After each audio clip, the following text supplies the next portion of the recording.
There's no doubt about it that we've very much lost our abilities to work as a complete being. The ancients of our world, the ancient cultures, were far more spiritually evolved than we were. Now, I know we've taken over upon the materialistic side, but we haven't really brought the spirituality up with us as well. And the whole aim of the times we're living in is to start to rekindle the ancient inner abilities and to match them up to the material world in which we live. And the result should be that we should be able to achieve near perfection. Because we've lost touch with our deep inner beings and our relationship to the rest of the wholeness of everything, we are malfunctioning. There's an awful lot of imbalance in the world, and there's an awful lot of ill health and unhappiness in life. If you look at the natural world, if you look at animal life that is uninterfered with by human nature, an animal is far more self-sufficient than we are. They rely on their innate abilities. They don't look to external stimulus to make them function or to make them get better. They seem to have that knowledge in them that we've lost contact with. If an animal's sick and you don't go near it, it'll curl up in a corner and it'll sleep and rest and it'll fast until it gets better, providing the environment in which it lives hasn't been destroyed too much, and it can get from nature what it needs to heal itself.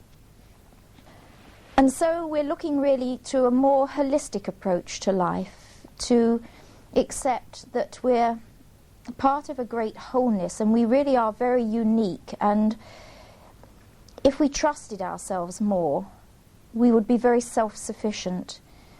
And on the health side of this, in many respects, the orthodox medicine that we follow today is only encouraging us to keep away from our innate abilities to heal.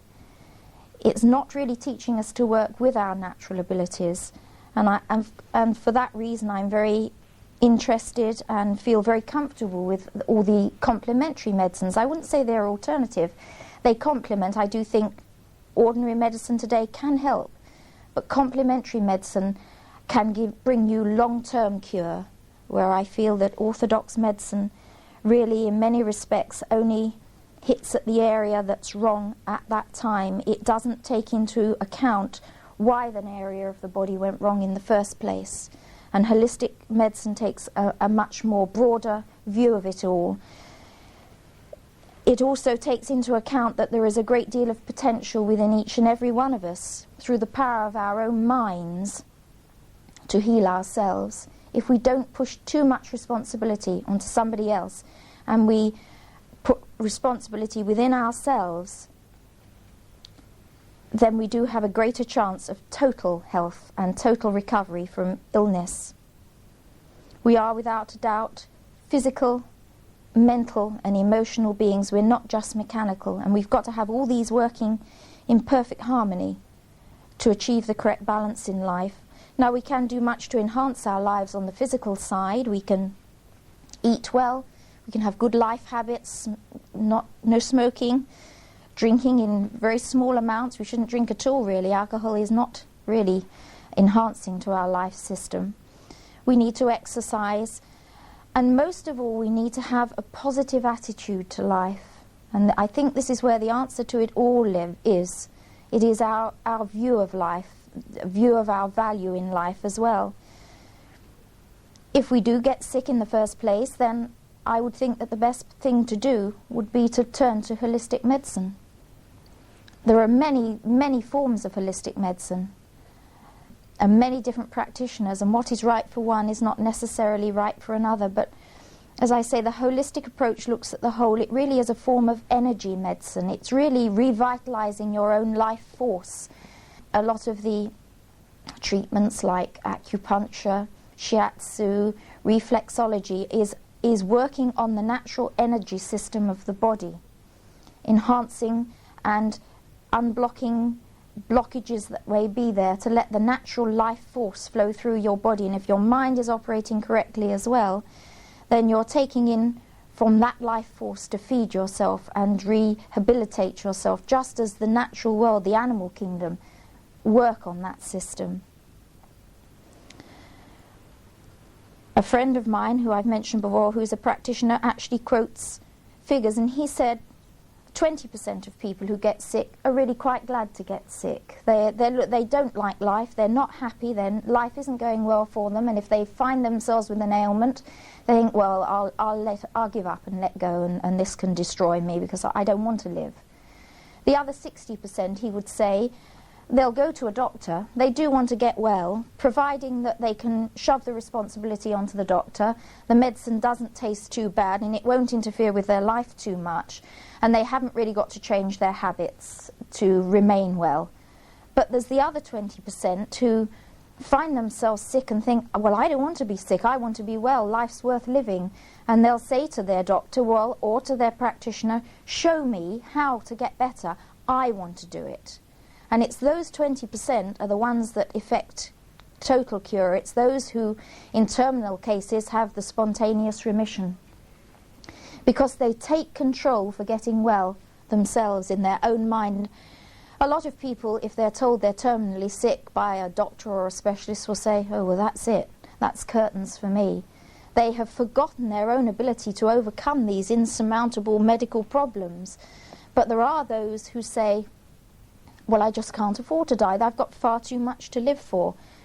And so I'm going to find a way to get better. And where there is a will, there is a way, without a shadow of a doubt. But then, if this 20% can get better, then we all can get better. The thing we've got to have is a reason for living, a purpose for living, a joy for living. And this is what it's all about. With our minds, with the energy we project out of our minds, we can project our lives, we can project our health, our well-being, and we can project the things that go on in our life. And if the things are not right in our life, we do have within us the capability to put them right. We always have been culturally, I think, brought up to look to experts in this or that, or to ask everybody else's opinion for things.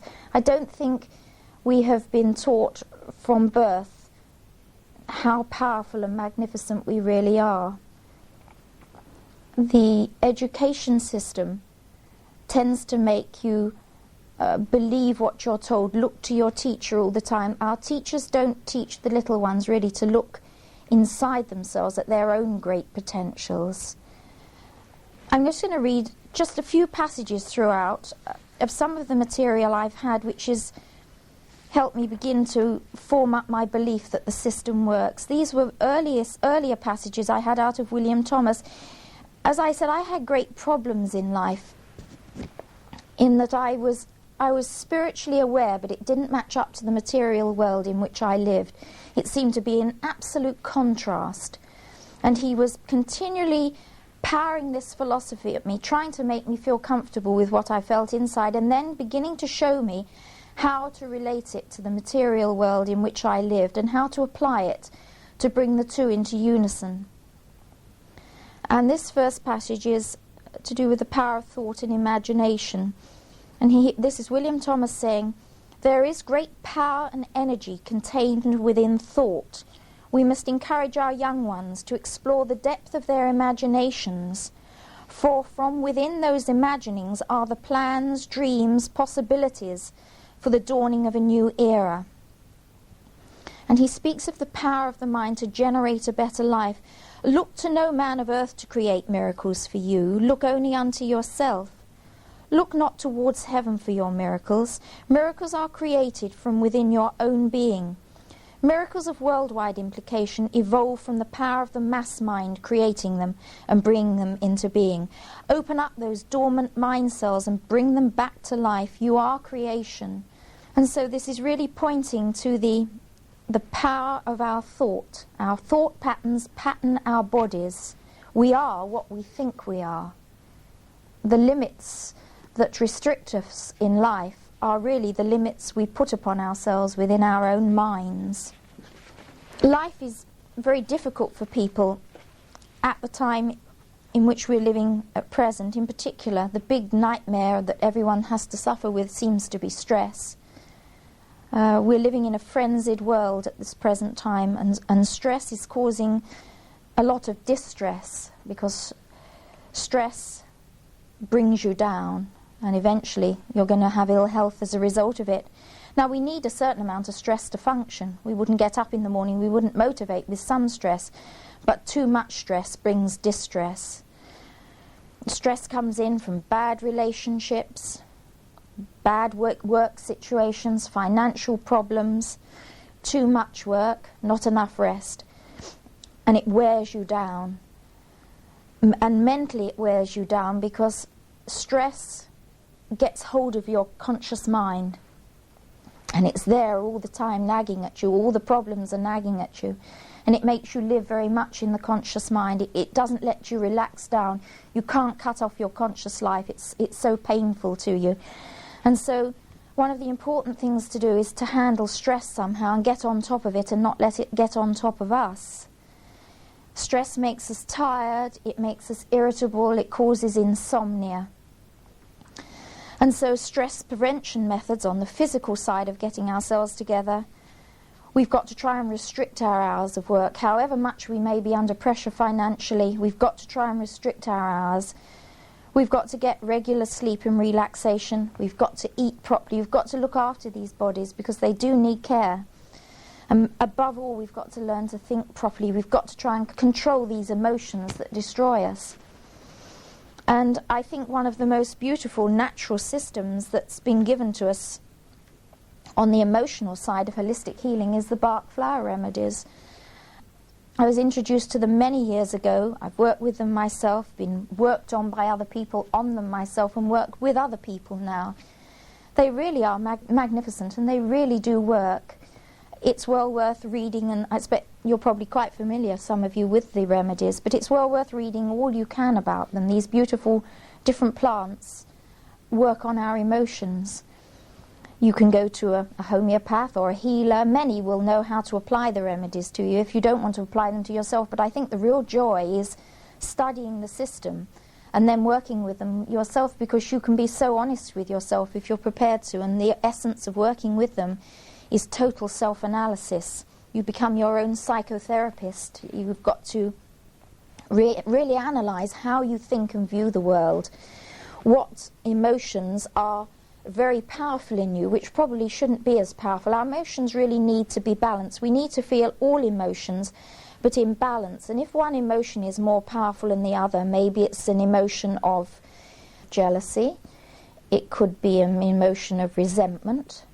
These are the negative emotions. You could have powerful negative emotions, and if one of those is very powerful, it's going to bring imbalance into your life. There are other flower remedies now coming in from other parts of the world, which are the more positive remedies, which work on maybe your more positive aspects, but you may be too positive in certain areas, and this enhances. The different flowers relate to different emotions, and you take them to bring that powerful emotion back into line with all the others. I think the miracle remedy of them all is rescue remedy. I mean, if you've got real trauma and you take rescue remedy, the trauma never seems quite so bad. But control of the emotions is a great thing to overcome. You really have to be very honest with yourself when you're treating yourself with those. And I'm really going to read a passage here from William Thomas, because it is the way we view life, what's happened to us in life, that causes us sometimes to restrict our thought processes and, in that respect, restrict our lives and possibly bring unhappiness to us. And this is a slightly longer passage, but I think it's worth reading. And it's really about the power to change the way we think. Why do we view our lives the way we did? And it's again to do with energies, and we have created our own realities in which we live. We might say, I didn't choose any of this, but somewhere along the line we must have done. We must have sent out the patterns that brought that experience to us. And he's using really a visualization here. He's saying, still and empty must be the mind. Picture, if you will, the giant English oak in full leaf. See the great strength and energy contained within that magnificent specimen. Imagine all that energy and power controlled by the thought patterns of your mind. So much of that great energy is wasted, channeled into frustrations, wasted thoughts, self-doubt and self-dissatisfaction. Burst into life at the start of each day. Feel the energy and power within, refreshed and champing at the bit, as it would within the framework of a healthy and refreshed horse. All energy and power waiting to be channeled and directed upon the path ahead. I would say to those who would listen to what I have to say, sit, take stock. What is it as a human you do want and not expect as a result of long-term preconditioning from your life this time? What is it you would like to achieve, and what don't you want to be in your future life path? The future is yours of your making from the projected patterns of your mind. A rewarding future is yours to have and hold if you can accept your ability to reach it. No one other person can stop you. Some will say, I have my family and children to consider first. And so you do. You chose that family and those children to be the pattern of your present experience situation. You cannot run from that you have created. You have your duty to care for your offspring.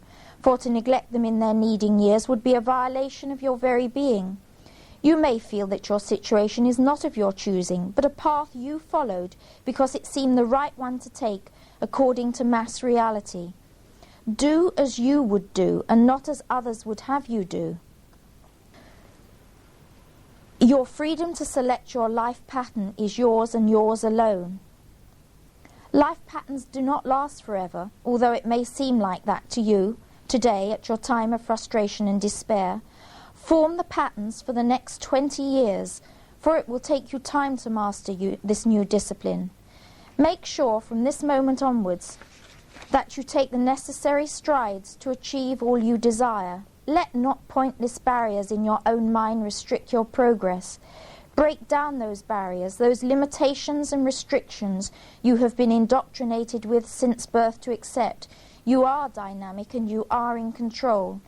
Take courage and strength from the power seen within that English oak. Take your future and your freedom of soul, remembering the cardinal rule of existence: do not violate. Blend and harmonize with the reality in which you exist. Look for perfection and expect it, and it shall be yours. These are not idle promises, but the truth I speak unto you. Find your inner stillness and begin the rebirth of your mind and ultimately your physical existence. And so here he is saying that really we are entitled to everything in life. We are entitled to peace, peace of mind, good relationships, sense of purpose and a sense of fulfillment. Life is meant to be a joy. Many of us are brought up, I think, to believe that life is not really a great joy. We see maybe our families struggle. We're not brought up to aspire, I don't think, to great things. I think that we should be taught to set goals. You must set goals. I agree you can't just take from life. You've got to aspire, but you've got to give back as well. Life is basically energy. If you give out good, good comes back to you. Like attracts like. If you give out good vibrations, if you're good towards people, you're good towards the environment, you're good towards the animal kingdom, I assure you good does come back. But if you don't expect good to come towards you, it doesn't. A lot of people say, everything always seems to go wrong. One thing goes wrong and then another. And then we get into this frame of mind that we expect it to keep happening. And because we expect it to keep happening, it does. It's very difficult to break negative mind patterns, I would agree. I've read many wonderful books over the years, and there are so many books on visualization, positive thought. I mean, I've applied methods. I was one of the biggest negative thinkers until about 8 years ago. Really a poor thinker, because I think I was brought up in negative thought. I particularly had a mother who was very negative. You're always taught the worst things, and so to break those patterns is very difficult. I was always very negative when it was dark. Goodness knows why. I don't know why. But I once read a book that suggested that you fine yourself when you're negative, or do something that causes you pain, and as I was short of money, fining was the answer. So whenever a negative thought came into my mind, and we were tight and short for money, I had to take some money out my housekeeping and find myself and put it in a box. I learnt this method in a book, and it really did work. I couldn't afford to deprive the housekeeping of the money. And so within a very short space of time, if a negative thought came in, I threw it out. I threw it out because I didn't want to have to put 10p in the box, because the punishment at the end of the week was to spend this money you'd find yourself on something you really couldn't afford, like a box of chocolates or a bottle of perfume, and it was painful because we needed all the money to run the home. So you've got to look to methods to change your habits of thought. Another thing that I found in recent years, we are all surrounded by fear. We live in a fearful world. We live in great uncertainty. I mean, they say half of the problem of the world recession, a lot of it is fear and uncertainty. People have lost their courage, the monetary system. It's all to do with lack. People don't want to take risks at the moment. It's all to do with fear. And I'd always suffered from fear, things going wrong. We're worried that people might think we're failing. So what I do now is, if I'm going to attempt something courageous in the future that looks totally impossible, I stick my neck out and tell someone who I know that if I fail, I'll love to point fingers and laugh at me and say, ha-ha, you didn't do it. So we've got to find methods to make us become positive. We've got to break old patterns, and old patterns are so difficult to alter. I think we've got to consider everything we do in relationship to everything else. Without a doubt, I have to believe that we live time and time again. You can't get away with committing murder. You can't get away with uncharitable acts. It's going to catch up on you sometime. And in that respect, I think this is good for all of us, because it brings the conscience back into operation, and sadly the world is very much devoid of conscience at the present time.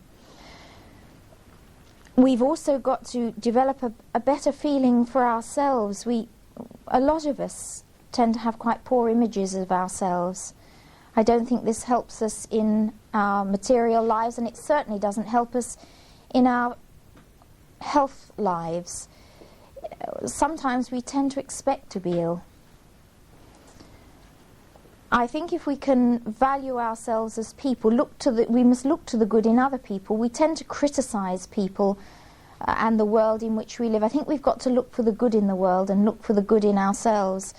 Too often we can stand in front of a mirror, or we can say, oh, I'm hopeless at this and that. We've got to look to the good points. We've all got good points. We've all got good physical points. We've all got good mental points. We've all got good that we can offer to others. But the ultimate way of getting in control of things, to get in control of this mind system, is by getting within ourselves and learning to be quiet and within. We live very much on the frantic outside world. A lot of people find it very difficult to meditate. And there is no doubt that it is getting to a point of stillness is the point where you take control of life. To many people, meditation is a difficult word. It means it sums up visions of sitting silently on the floor, cross-legged, and that is hopeless for some people. We've got to look in the earlier stages to different methods of meditation, different methods to blocking out the conscious mind. Artistic creation is a wonderful way to meditation. Painting, drawing, crafts. Also things like walking, listening to music. You don't actually consciously have to say I'm meditating, but you've got to learn a way of cutting off from the surface, frantic world in which you live in, and letting peace come back into your life. And the art then is to work in meditation, to control your life, to project out patterns that you want in your life, and to project for your own health and well-being. Visualization in meditation is a very powerful method of healing the body. And within meditation, you are gradually going to learn to push back the barriers of your subconscious and enter into that area of superconscious that we do all have. It's an area which perhaps we're a little bit told to avoid. You know, don't play around in these areas. These were the things I was always told. This is what I was condemned for when I spoke of spiritual things, psychic things, visual things. I was always shut down. And it's a great sadness. It was a big battle fighting out. Also, I feel our religious structures in the country tend very much to condemn the spiritual nature within us, and that is detrimental as well. If you're an athlete, you're taught to push your physical bodies gradually to the peak. I think we should be taught to push our mental capacity, our innate abilities within us outwards, so we function far more effectively. There is no doubt deep within us, deep locked within us all, a blueprint for the lifetime we're leading now. Between lives, we reach a time of assessment, and before we're reborn, we do set goals. Life isn't pure chance. It might be hard to accept this, and I found it very hard to accept it. But please believe me if I say I've questioned, I've doubted, and I've battled, and I do know that we live many lives.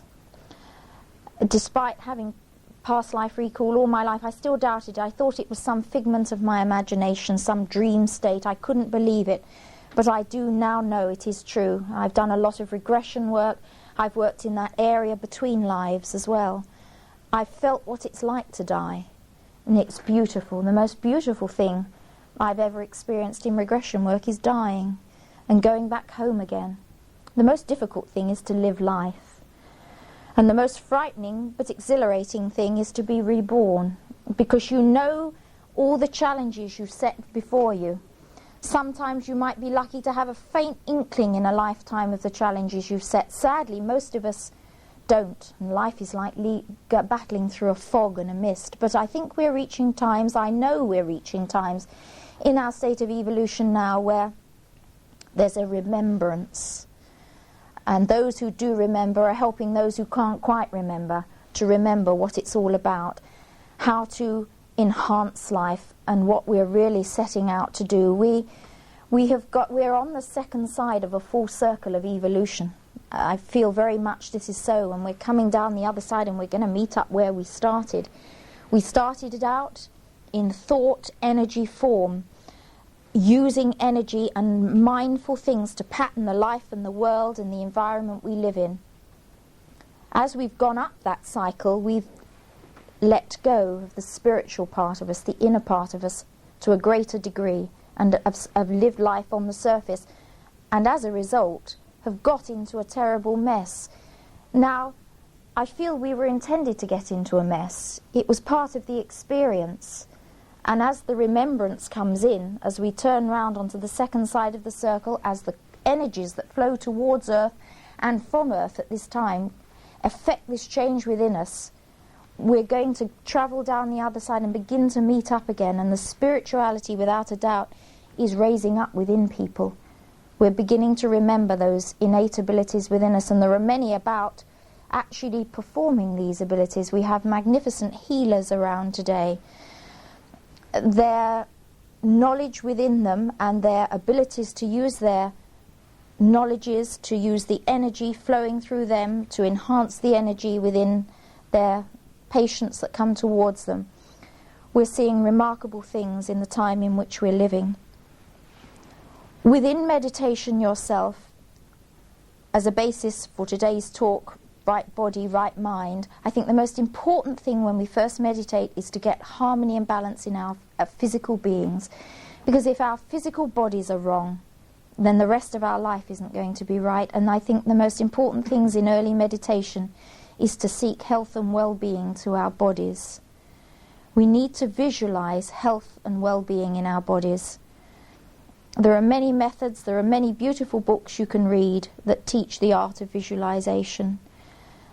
And then you need to work within meditation on your life. You need to psychoanalyze yourself as you enter into meditation. And you need to work out the areas in life that problem you. I find it's very powerful to write down. I write things down.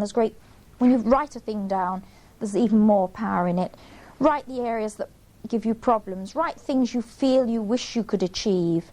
Write down relationship problems, and then go into meditation. Maybe take one, maybe take two into meditation. Think of it. I would really like to solve this area in my life. It could be a relationship problem. It could be as I say, a health problem, or it could be something you'd like to achieve, and take it into meditation. Then as you slip in, forget it. Put it down. I write it down on a piece of paper in front of me. This is the problem I want to sort out. Then I go down, I listen to my method, I put headphones on and music, and I shut myself off from the world, and I forget what it is I've asked. And sure enough, eventually, ideas start to float in. You know, it takes time to reach this stage, but it's taken me a long time, a great deal of time, a great deal of battling away. But eventually, when you get the system working, it's magnificent. And you can reach the stage of helping other people in that way. You can sometimes take things in for them into meditation, and sometimes I can come out with philosophy for them. It doesn't give them the answer, but it gives them a theory to work on to get the answer for themselves. We really are meant to get the answers for ourselves these days.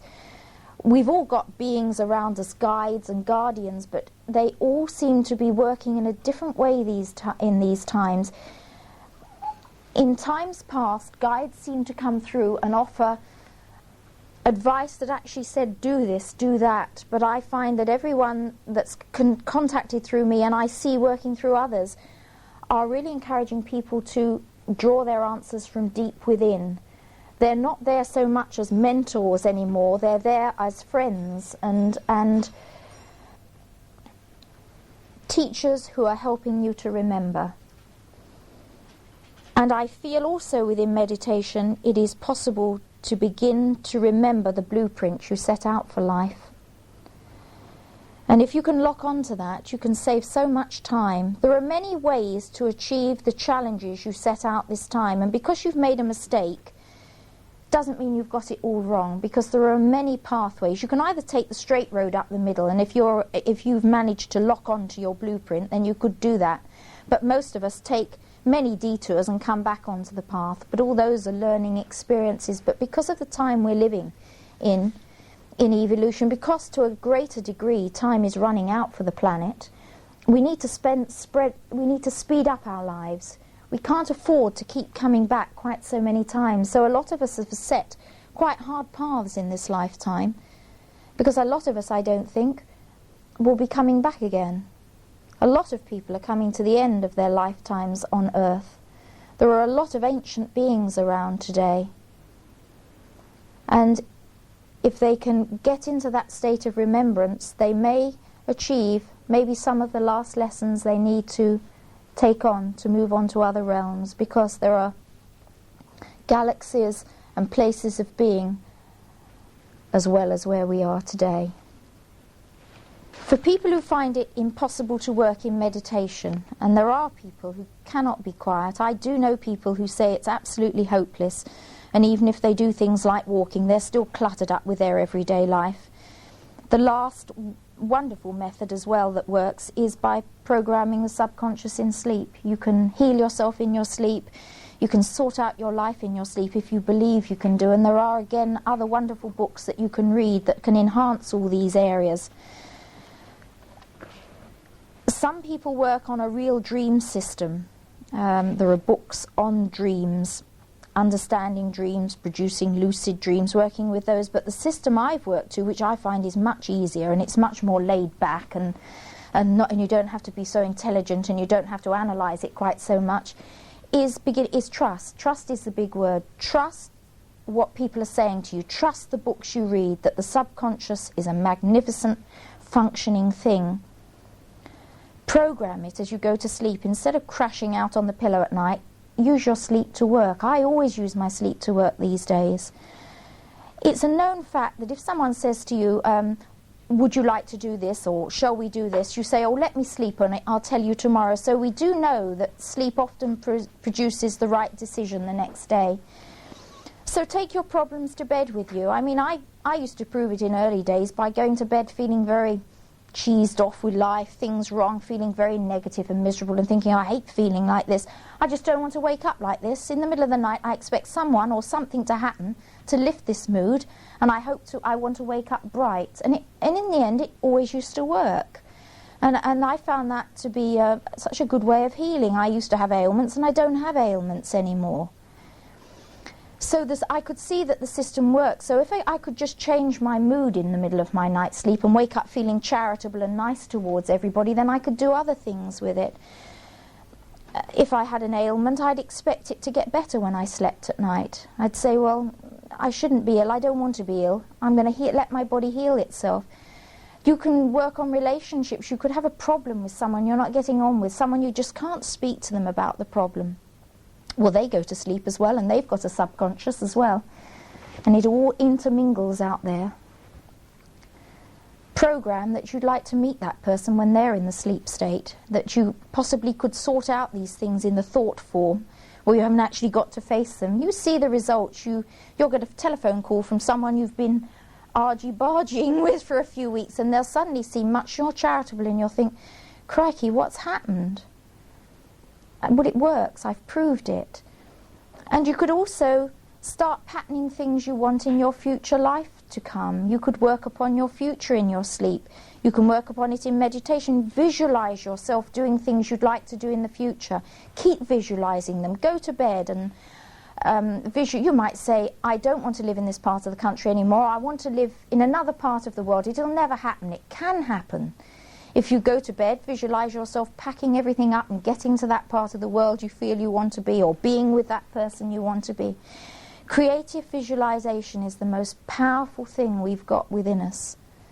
I have proved that it really does work. And in that respect, this is where we can really achieve miracles. We have such things these days working as fountain groups working. Often they operate off of earth energy sites as well. These are people who understand that group communicating visualization can achieve wonderful things.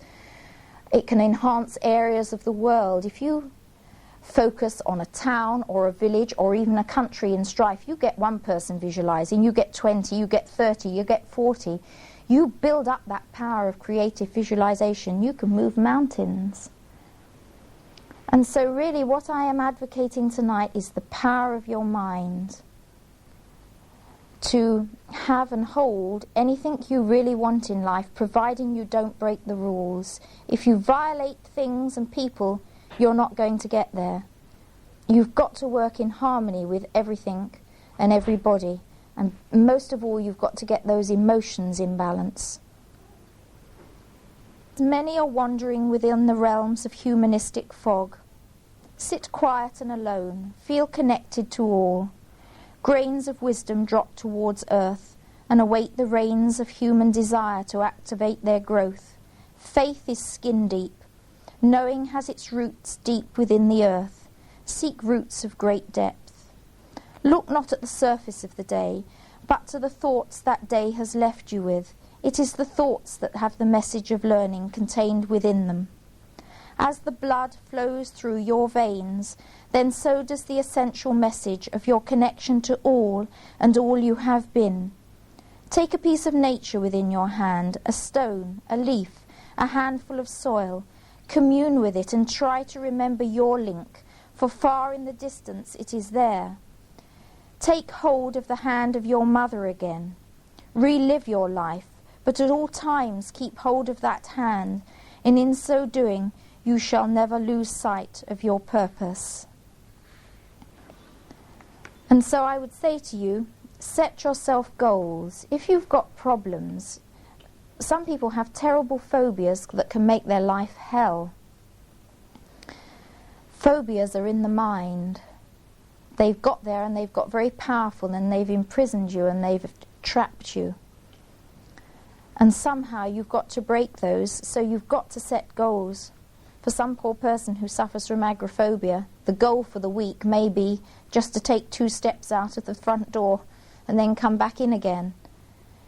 But you've got to believe you can do it, and the art for a person in that condition is to visualize themselves walking out of the front door down to the gate, and the more they visualize it, the more they put energy to it, and eventually they will achieve it. And I do so think it's so important when people are sick, when they've got things wrong, even if they're taking conventional medicine, even if you're going into hospital to have something cut out of you or something put right, don't just trust the surgeons and the specialists and the doctors. Trust yourself. If you really want to get better, then the greatest asset to your return to full health is going to be this mind.